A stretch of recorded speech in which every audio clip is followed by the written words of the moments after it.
Hello friends, welcome to GDR law learning ಅಡ್ಡ. So ಇವಾಗಿನ update ಏನಂದರೆ, ಸುಪ್ರೀಂ ಕೋರ್ಟಲ್ಲಿ ಒಂದು ಎಕ್ಸ್ ಪಂಜಾಬ್ ಆರ್ಮ್ಡ್ ಫೋರ್ಸ್ನ ಕಾನ್ಸ್ಟೇಬಲ್ ವಿಷಯ ಬಂದಿತ್ತು.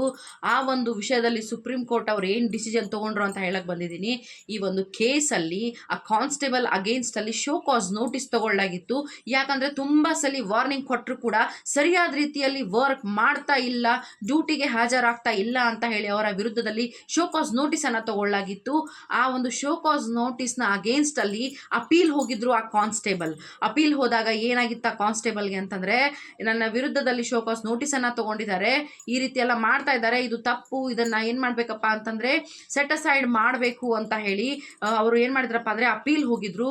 ಬಟ್ ಸುಪ್ರೀಂ ಕೋರ್ಟ್ ವೆರಿಫೈ ಮಾಡಿ ಹೇಳಿದ್ದೇನಪ್ಪ ಅಂತಂತಂದ್ರೆ, ಇದಕ್ಕೂ ಮುಂಚೆ ಆ ಒಂದು ಕಾನ್ಸ್ಟೇಬಲ್ನ ಬಿಹೇವಿಯರ್, ಈ ಶೋ ಕಾಸ್ ನೋಟಿಸ್ ತಗೊಳ್ಳೋದಕ್ಕೂ ಮುಂಚೆ ಆ ಕಾನ್ಸ್ಟೇಬಲ್ನ ಬಿಹೇವಿಯರ್ ಕಾನ್ಸ್ಟಂಟ್ ಆಗಿ ಮಿಸ್ಕಂಡಕ್ಟ್ ಇದೆ, ಪ್ರೊಫೆಷನಲ್ ಮಿಸ್ಕಂಡಕ್ಟ್ ಇದೆ, ಅವ್ರು ಸರಿಯಾದ ರೀತಿಯಲ್ಲಿ ಜಾಬನ್ನು ಮಾಡ್ತಾ ಇಲ್ಲ, ಅಟೆಂಡ್ ಆಗ್ತಾ ಇಲ್ಲ, ಇದಲ್ಲದೆ ಬೇರೆ ಬೇರೆ ತಪ್ಪುಗಳನ್ನು ಕೂಡ ಅವರು ಮಾಡಿದ್ದಾರೆ ಅನ್ನೋದನ್ನು ವೆರಿಫೈ ಮಾಡಿ ಸುಪ್ರೀಂ ಕೋರ್ಟ್ ಹೇಳಿದ್ದು ಏನಂದರೆ, ಈವನ್ ಆಲ್ಸೋ ಶೋ ಕಾಸ್ ನೋಟಿಸಲ್ಲಿ ಏನೇ ತಪ್ಪು ಹಳೆಯದು ಮೆನ್ಷನ್ ಮಾಡಿಲ್ಲ ಅಂದರೂ ಕೂಡ ಆ ಒಂದು ತಪ್ಪುಗಳನ್ನು ಡಿಸಿಷನ್ ಮಾಡಬೇಕಾದ್ರೆ ಕನ್ಸಿಡರ್ ಮಾಡಬಹುದು.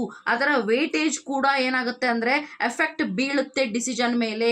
ಹಳೆಯ ಅರ್ಲಿಯರ್ ಮಿಸ್ಟೇಕ್ಸ್ ಏನಿರುತ್ತೆ, ಮಿಸ್ಕಂಡಕ್ಟ್ಗಳೇನಿರುತ್ತೆ, ಮಿಸ್ಬಿಹೇವಿಯರ್ಸ್ ಏನಿರುತ್ತೆ, ಅದು ಕೂಡ ಪ್ರೆಸೆಂಟ್ ಶೋ ಕಾಸ್ ನೋಟಿಸ್ ಬಗ್ಗೆ ಡಿಸಿಷನ್ ಮಾಡಬೇಕಾದ್ರೆ ವೇಟೇಜ್ ಬರುತ್ತೆ ಅದರಲ್ಲಿ ಅಂತ ಹೇಳಿ ಸುಪ್ರೀಂ ಕೋರ್ಟ್ ಅವರು ಹೇಳ್ತಾ ಇದ್ದಾರೆ.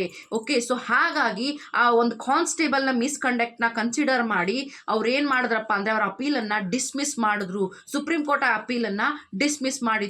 ಶೋ ಕಾಸ್ ನೋಟಿಸ್ ಅಗೇನ್ಸ್ಟ್ ಅಲ್ಲಿ ಅವ್ರು ಅಪೀಲ್ ಹೋಗಿದ್ರು, ಸೊ ಅದನ್ನು ಡಿಸ್ಮಿಸ್ ಮಾಡಿದ್ದಾರೆ ಸುಪ್ರೀಂ ಕೋರ್ಟ್. ಈ ವಿಷಯದ ಬಗ್ಗೆ ನಿಮ್ಮ ಅನಿಸಿಕೆಯನ್ನು ನನಗೆ ಕಮೆಂಟ್ ಮೂಲಕ ತಿಳಿಸಿ. ಮತ್ತೇನಾದರೂ ಹೊಸ ಅಪ್ಡೇಟ್ ಇದ್ರೆ ಆದಷ್ಟು ಬೇಗ ತಿಳಿಸ್ತೀನಿ. ಅಲ್ಲಿವರೆಗೂ have a nice day. Bye bye.